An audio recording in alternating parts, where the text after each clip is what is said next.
Do'stlar, ana endi biz pitchdayni boshlaymiz. Demak, bizda reglament juda ham oson. O'zi butun dunyoda pitch qilmoqchi bo'lsangiz, 3 xil format bor.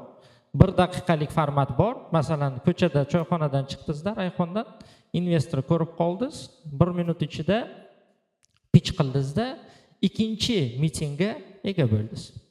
Har bir pitchni maqsadi bu ikkinchi 1 soatlik qanaqadir uchrashuvga erishish. Chunki biz hammamiz tushunamiz, 3-5 daqiqada katta qanaqadir natija ko'rsatish juda ham qiyin. Shuning uchun bugun bizning pitchlarimiz qanaqa bo'ladi? 5 minutlik A reglamentda bo'ladi va B investorlarni qiziqtirish kerak bo'ladi. Bugun hech qanaqa savol, javob bo'lmaydi. Biz shunaqa formatni tanladik. Buni o'ziga yarasha sabablari bor. Startaper bu tomondan chiqadi, tushgandan keyin kimda qanaqadir savol bo'lsa, shu savollarni beradi va startaper javob beradi. Ana endi bitta qarsak chalsalaringiz boshlaymiz.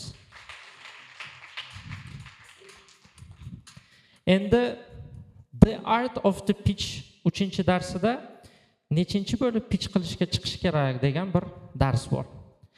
Men o'zim O'zbekistonda xalqaro juda ham ko'p pitchlarni yutganman. Va oltin son 3-bo'lib chiqish kerak. Buni o'ziga yarasha sabablari bor. Shuning uchun har safar birinchi pitchga chiqadigan odamda boshqalariga nisbatan ozgina ko'proq hayajon bo'ladi. Shuning uchun To'ymurodni qo'llab-quvvatlaymiz. Nexagrid loyihasi. Marhamat.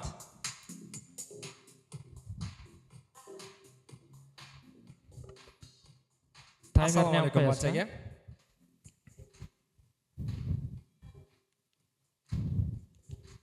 Assalomu alaykum barchaga. Sun'iy intellekt hayotimizga kirib keldi va bizning hayotimizda ajralmas o'rin olgani bu hech kimga sir emas. Sun'iy intellekt rivojlanib borar ekan, sun'iy intellekt ishlatadigan quvvatlarga bo'lgan talab ham, ya'ni GPU quvvatlariga bo'lgan talab ham yildan-yilga oshib bormoqda. Ko'rib turganingizdek, 2030-yilga borib, GPU quvvatlariga bo'lgan talab 3,5 barobar o'sishi prognoz qilinmoqda. O'zi GPU nima degani?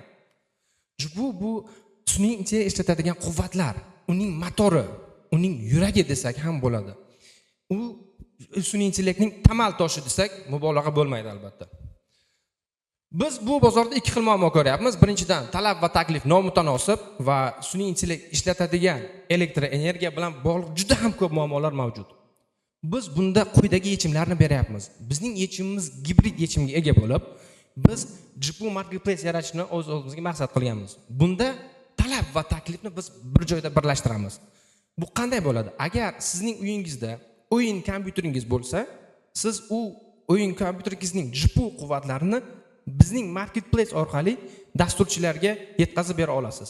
Bunda biz talab va taklifni bir joyda birlashtiramiz. Shu bilan birga biz 60% quvvatda quyosh energiyasida ishlaydigan data center qurishni o'z oldimizga maqsad qilganmiz.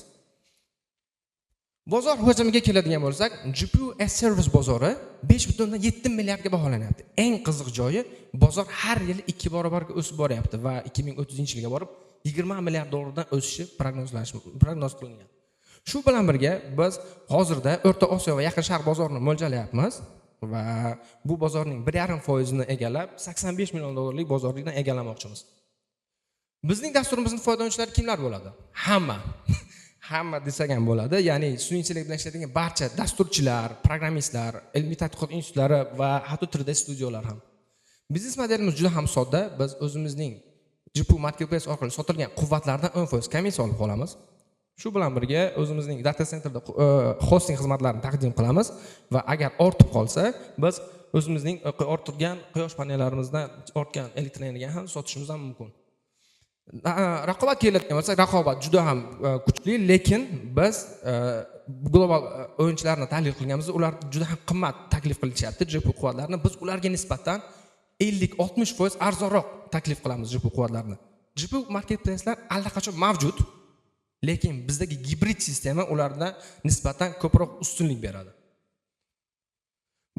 Erishilgan natijalar va yo'l xaritasiga keladigan bo'lsak, biz allaqachon bu loyiha uchun 10 gektar yer olgan holda 200 kilovatlik quyosh energiyasini o'rnatib bo'ldik va eng muhimi, biz hozirda O'zbekistonda GPU quvvatlarini sotayotgan kompaniyalar bilan ularning GPU quvvatlarini bizning platforma orqali sotish bo'yicha kelishuvlarga erishdik. Va marketplace'imiz dizayni ham tayyor.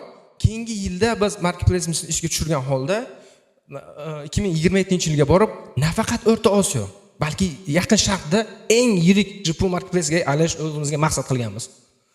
Biz bu loyiha rivoji uchun 100 ming AQSh dollar so'rayapmiz. Bu mablag'lar bizga marketplace'imizni ishga tushirgan holda dastlabki mijozlarni olish imkonini yaratadi. Shu bilan birga yillik 40 ming dollar daromad olishni imkonini yaratadi va 420 tonna CO2 emissions chiqishini oldini olishni ta'minlab beradi. Jamoamizda juda ham professional mutaxassislar yig'ilgan. Birinchidan men o'zim CEO To'mir Sultonov Amerikada xalqaro biznes yo'nalishida bitirganman va 4 yil investitsiya vazirligida investitsiya menejer bo'lib ishlaganman.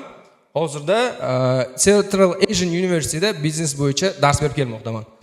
Shunda bizning texnik bo'yicha mutaxassisimiz Aleksandr shu yerda o'tiribdilar va Mahmudjon bizning bulut texnologiyalari bo'yicha mutaxassisimiz, mening Amerikada birga o'qigan kursdoshim. E'tiboringiz uchun katta rahmat. Kattakon rahmat.